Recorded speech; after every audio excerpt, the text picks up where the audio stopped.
Well, it's a raw, windy spring day in Wistful Vista. Just the kind of day a man likes to stay indoors with a pipe and a good book. Or, in this case, a nickel cigar and a copy of Flash Gordon comics. The lady of the house is occupied with a dress pattern. As we meet, Fibber McGee and Molly.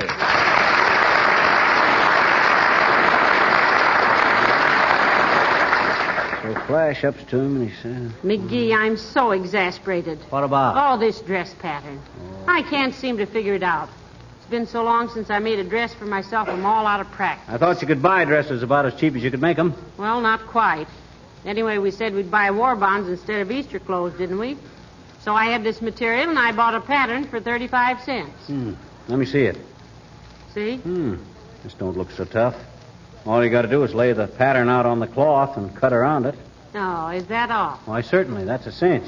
Look who's talking. Huh? I saw a sock you darned once. You bunched it up around the hole, and you tied a string around it and pounded it down with a hammer. That was an emergency. This is simply a matter of intelligence. Just a little... dear. I suppose you could work out this dress pattern in nothing flat. Why, certainly. Less than that. And with one eye tied behind me. All right, go ahead. Huh? I said, go ahead. You've got the job. Oh, hey, now, wait a minute. I merely said I could. After all, a man... You mean you refuse to do it when you know how and I don't? No, I'm not refusing. I just said a man... Oh, then you will? Oh, you darling. I could just kiss you for that because... Now, wait a minute. I'm no dressmaker. I was just trying to point out that... I'm so glad I married a man who could do things. Huh? You're so sweet to promise to do this, McGee. Now, you get started while I run up and get the scissors and the pins and everything. I'll be right back and... Hey, wait! Well, I'll be... This is going to be one of my bad days. Why can't I keep my big, busy, fat, loud mouth shut? I got about as much business cutting out dresses as Doolittle has riding the subway. I can get myself into more... Come in. Oh, hi there, Johnny. Kind of breezy out, ain't it? Yeah. Haven't been pushed around by the wind so hard since I marched in the parade last 4th of July. There wasn't any wind that day. There was where I marched, Johnny. Right in front of the tuba player. What you doing? Well, if you must know, my nosy friend, at this moment I am old Joe Butterick. I am Mr. Modiste in person. I'm an unstrung harper from Harper's Bazaar, and when I do this, that ain't V for victory. That's for Vogue. What you talking about, Johnny? What you sore about? I'm sore at myself. I stuck my neck out, and when I hauled it back in, I was wearing a horse collar. I get myself into more jams than Cross and Blackwell. You want to buy about 10 shares of stupidity? I just cornered the market. No. Take it easy, Johnny. Well, gee whiz. You better tear up your red stamps. You're eating too much meat. Look, you see this dress pattern? Huh? I just elected myself to make something out of it. And me that don't know a reed pleat from a stuffed cuff on a freak frock. You're in a bad spot, Johnny. I'll say so. Sorry I can't help you out. Just bull your way through, kid. Maybe you can figure out where the bodice is buried. If Bessie was here... McGee, how are you getting along with it? Oh, hello, Mr. Oldtimer. Hi there, daughter. Understand Johnny here is going to help you with your new dress. Yes. Well, he's just the kid that can do it. Oh, pipe down, will you? Oh, you'll make out all right, Johnny. I knew a kid once, much dumber than you, that used to make all his own neckties. I was one of his pallbearers. Oh, heavenly days. What happened to him? Made a novelty necktie out of rawhide, daughter. Yeah. Went out in the rain with it. Sun come out later, dried the rawhide and strangled him. We seen him getting red in the face and keep pointing to the necktie, but we thought he was blushing and asking our opinion of it. We just stood there smiling and nodding at him till the poor fellow was gone. Well, good luck, Johnny. So long, daughter.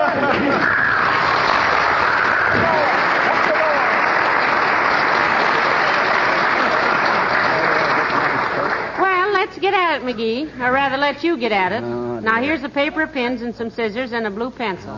Will you need anything else? Yes, a good, swift kick in the... No. No, I guess not. Now, let's see.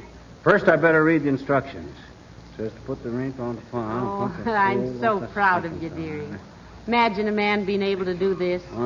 Hey, we got a bias. A what? A bias. Part of this has got to be cut on the bias. Oh, never mind. I'll cut it on the floor. More room anyway. Now let me see. First, I lay out the material. Yes, and you better pin it to the rug, McGee, so it won't slip. Yeah, I was just going to. Hand me a thumbtack. Why don't you use pins? I always use thumbtacks for this stuff. Holds it flatter. My goodness, I never would have thought of that. Oh, but we sure. haven't got any thumbtacks, dearie. Use them all in your war match. Well, oh, for the love of Mike. Come in. Hi, mister. Doggone it, sis, look what you did. I had this pattern all laid out, and you had to open the door and blow it all over the place. Oh. Why don't you go where you're why don't you be more? What do you want? Oh, don't be so grouchy, McGee. She can't help it if it's so windy outside. Or inside either, for that matter. Well, gee whiz. How can a guy concentrate with a 40-mile gale blowing through the joint? What you doing, mister? What you? I'm cutting out a dress. And don't go blabbing it all over the neighborhood. What difference would it make? It's no disgrace to know how to do things. It's a disgrace to have people think you know how to do certain things better than you do. Well, maybe I can help you, mister. Now, look, if you put some plackets under the arms, the problem will understand the sagitar and then give you enough camadan to put a kick plate in the skirt.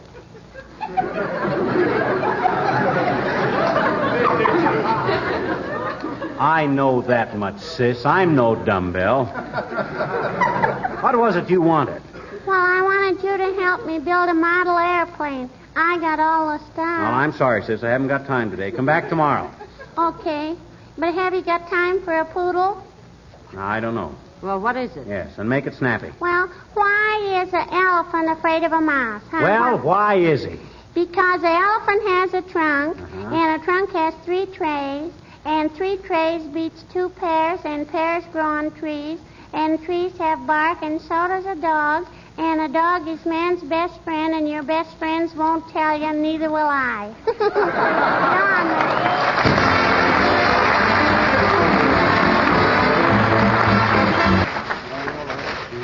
Now, don't forget, McGee, allow for a zipper on the skirt. Don't worry, I got it figured in. I also got a place for another one. Where? Right across my big, noisy mouth. Next time I talk myself into a woman's job like this, I'll... Hey, are you sure we haven't got any thumbtacks? No, we haven't, dear. Well, I'll have to call the drugstore and have Kramer send a couple over. Hand me the phone. Here. Thanks. Hello, operator. Give me Kramer's drugstore on the corner of Mert. How are you, Mert? Oh, dear. How's every little thing, Mert? Says, what's Mert? Your grandfather got clipped on the puss. Oh, good heavens. What happened, McGee? He got stuck $40 for a Persian cat that was only worth 10. What's Mert? Yeah, that's what I thought. Never mind, it wasn't important. Thanks, Mert. Kramer's is busy. Well, listen, you can use pins. Now, here's the pattern for the front. Uh-huh. Let me see. Hand me a couple of them safety pins there. Okay. Come in. Hey, now, watch out for the stuff. Don't let it blow. Hey, grab that piece of paper now. Dear, oh, Watch the dear. pattern. Shut the door. Shut the door. Well, my goodness. Abigail Uppington. Hello, darling. How do you do, my dear? And Mr. McGee. Hi, Uppy. Excuse me, but would you be so good as to hand me the back of my skirt? The what? He's lost the back of his skirt, Abigail. Yeah. Good heavens, the back of his skirt? Wind. And what have I to do with it? It's in your hat. In my hat? Yes, in your hat. I beg your pardon, Mr. McGee. I did not come here to... Now, Abigail, you don't understand. McGee's laying out a dress pattern for me. And when you opened the door, the pattern for the back of the skirt blew up and landed on your hat. Oh, I see. Oh, here, Mr. McGee. Thanks. Pretty embarrassing the way a fellow's skirts blow around, isn't it? Well, let me see. A panel under the arm here. Well, what on earth? Now, I had no idea you were so versatile, Mr. McGee. Where did you ever learn dressmaking? He never did, Abigail. He said that anybody with brains could make a dress, and since he admits he has brains, I'm letting him do it. Yeah. And it's a cinch, girls. It's a cinch. In fact, I'm thinking of opening up a tailor shop after the war. Get Fred Nittany from Starved Rock, Illinois to go in with me. Say, where did you know this Fred Nittany, McGee? I've heard you speak of him so often. I was in vaudeville with Fred. We done a blackface act together, me and Fred. McGee's always loved vaudeville, Abigail. Even when he was 3 and 4 years old, he was putting on blackface and playing minstrel shows. Really? Yes, sir. I was actor at heart for my second year. I got so obnoxious to my father, he took me out in the woodshed and beat it out of me with a hickory stick. And for years afterward, I was known as the hickory-cured ham. Hey, Uppy. Yes? I almost forgot to tell you. You know, I think you got the right spirit. Why, McGee? You know, I told you. She worked all day long in her victory garden yesterday. I saw you out there a half a dozen times yesterday. In her old clothes she was. And that derby hat. And I never saw you looking so healthy and happy, Uppy. Mr. McGee, I was not in my garden yesterday. No? That was my scarecrow. Goodbye.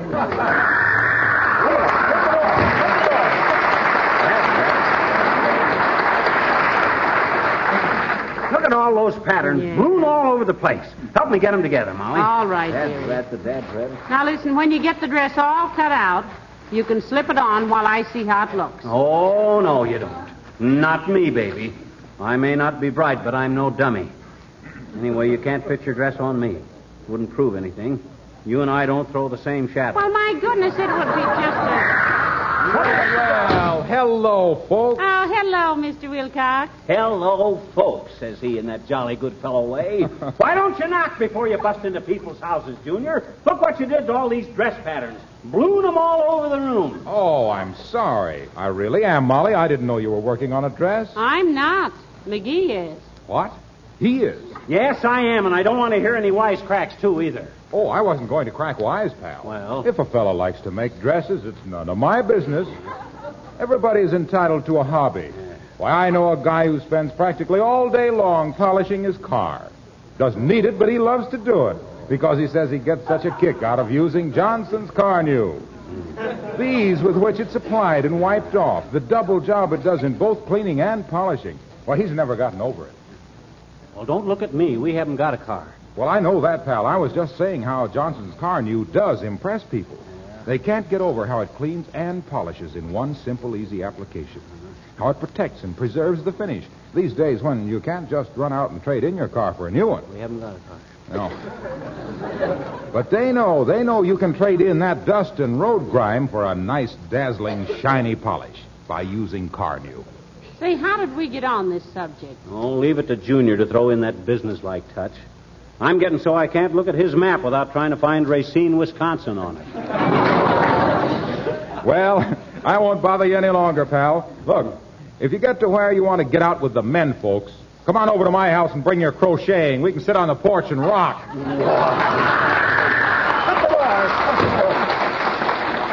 Why, is that big? One of these days, he's going to irritate me one too many, and I'll clack his clavicle. Crack his clavicle. Listen, I wouldn't if I were you. You know, Mr. Wilcox is an old polo player. Yeah. He's in pretty good condition. So what's polo? Hockey on a hay burner. Badminton on a burro. Golf at a gallop. Anybody who has the least... McGee, what's the matter? I yell. Why, you're white as a sheet, to coin a clever phrase. McGee, say something. Hi. Is there a safety pin on the floor near my feet? No, I don't see any. Not anywhere near round. Then I swallowed it.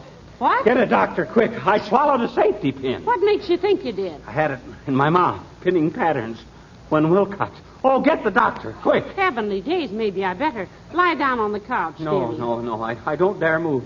It might spring open in me. Oh, this is terrible.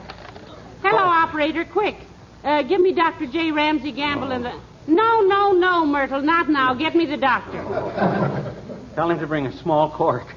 Maybe I can swallow the cork and turn a few somersaults. And get the cork stuck on the end of the pin so I can get it. Hello, doctor. Mrs. McGee, my husband swallowed a safety pin. What? No, he wasn't. We haven't got a baby. No. Well, hurry right over, doctor. Thank you. He said lie quietly, McGee, till he got here. What do you think I was going to do? Organize a softball team? Oh, why did I ever say I was smart?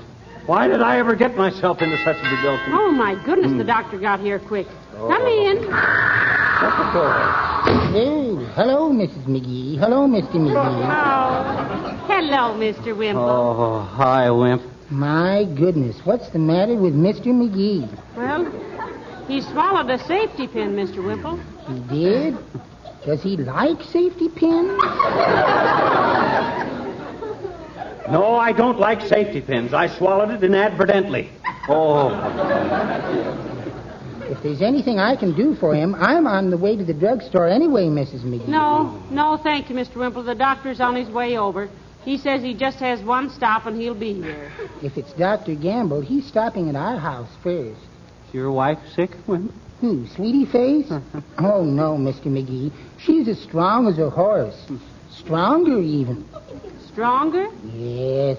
She was riding horseback yesterday, and the horse threw Sweetie Face over a fence. Ooh. So Sweetie Face came back, picked up the horse, and threw him over the fence. Well, then why is Dr. Gamble coming to your house, Mr. Wimple? Oh, one of Sweetie Face's wrestling and boxing students needs medical attention, Mrs. McGee. What kind of medical attention, Wimp? Oh, Sweetie Face gave him a rabbit punch, and for 2 hours he's been sitting on the floor, wiggling his ears and twitching his nose. And his eyes are pink, too. Oh, how sweet. You know, she ought to keep him like that over Easter. The trouble with Sweetie Face is she knows her own strength. Are you sure I can't get you anything at the drugstore, folks? No, thanks, Wimp, old man. Won't be any trouble. All I'm going for is to get some gunpowder. Gunpowder? Yes. I use it to brush my teeth with. What's the idea? It's the only way I can shoot my mouth off around our house. Well, I hope they find the pin to buy. Well, now, the doctor ought to be here any minute, McGee. How do you feel? I don't know. Kind of numb. Have I been unconscious? Yes, for about 10 minutes. Oh. And it was the loudest case of unconsciousness I ever heard. Did you swallow a safety pin or a sawmill? Fine thing. Here I go make myself an object of ridicule by trying to help you make a dress and all. Say, incidentally, what'd you do to that pattern? There's some pieces of it I never saw before. Well, maybe some of them got torn, too, when the wind blew them around. No, I don't think so. Huh? There's one piece of pattern that's shaped like no part of me that anyone ever told me about. Several of them are... Come in. Shut the door. Oh, hello, Dr. Gamble. Hello, Mrs. McGee. Well, where's the human scrap pile? Oh, you think you're going to have to operate, Doc? Now. Stop shaking, McGee. Swallowing a safety pin isn't necessarily fatal, you know. Oh, do you think he really swallowed it, Doctor? My goodness, I almost hope so. Oh, you hope so? Yes, I've just invented a new instrument for extracting swallowed objects. Oh. I call it the Gamble Grab. I'm awfully anxious to try it out on somebody. I've been buying the little boys in the neighborhood marbles all spring, but nothing has happened yet. Take off your pants, McGee.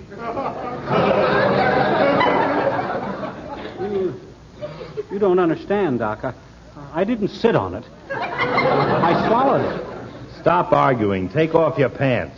Now, listen, don't look like that, McGee. Your purple shorts are an old story to me. Do what the doctor says. Oh, okay. What was he doing when he swallowed this safety pin, Mrs. McGee? Cutting out a dress. Cutting out a dress? What were you doing, playing pool at the Elks? Well, he was doing it for me, Doctor. He said there was nothing to it if a person had brains, so I... Okay, Doc, you want to examine me? No, I want to examine the pants. Huh? Just as I thought. Here's your safety pin. Heavenly days, where was it? Where I usually find things men think they've swallowed. In the cuff of his pants. Boy, is that a relief. Well, I'm sorry to brought you clear over here on a wild goose chase, Doc. Oh, wasn't a wild goose chase at all, my boy. My bill will still be $7. Why, certainly. What do you mean, why certainly? He didn't do anything, did he? Oh, now listen, don't pay any attention to him, Doctor. You know, he's so relieved at finding that safety pin, he doesn't know what he's saying. Oh, no. Well, I ain't paying any $7 for having a pin took out of the cuff of my pants. That's robbery. Now, look here, you ungrateful little nature faker. Oh. If you think I enjoy neglecting some really sick people to take care of a hypochondriac like you... Who's a hypochondriac? You are. Is that so? Yes, that's so. It is, huh? Yes, it is. Hey, Molly, what's a hypochondriac? It's somebody who always has imaginary ailments. Is that right, Doc? Certainly. You're as healthy as a goat. You've never called me yet when there was really something wrong. You hear that, Molly? Yes, why? Because he's just admitted he's being charging me for treatments when there was nothing the matter with me. I'm going to report him to the American Medicinal Association for malnutrition. You mean malpractice, McGee. You can never get me on a malnutrition charge.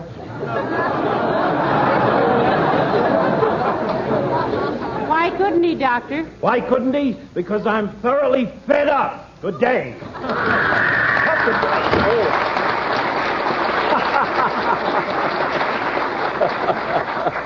Well, I guess I gave him a good scare at that, didn't I? Oh, sure. He's frightened out of his wits. Now, come on, McGee. Help me make sense out of this pattern. Look at this piece here. Well, that's part of the insert that goes under the... No, it isn't either. Is there a number on it? All the pieces are numbered. Yes, this is B17. B17. Well, that can't go next to B18 because that's part of the shoulder. Hey, what's this one here? P38. Doesn't fit any place. Look at the shape of it. McGee, I'm sorry I ever asked you to do this for me. You're sorry? My gosh. Say, there's about 12 more pieces of this pattern than there was when I started. Did you add some? No, I didn't, but it must make sense somehow. Let's piece them together and see how far we get. Okay. This goes on.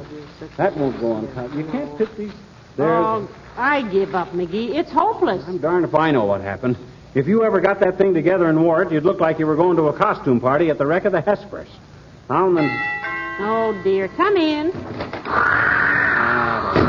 Hi, mister. Hi, Miss McGee. Sis, I told you once today I'm busy. Now beat it. You won't help me build my model airplanes, mister? No. Well, then can I please have my patterns back? I left them on the floor when I was here the last time.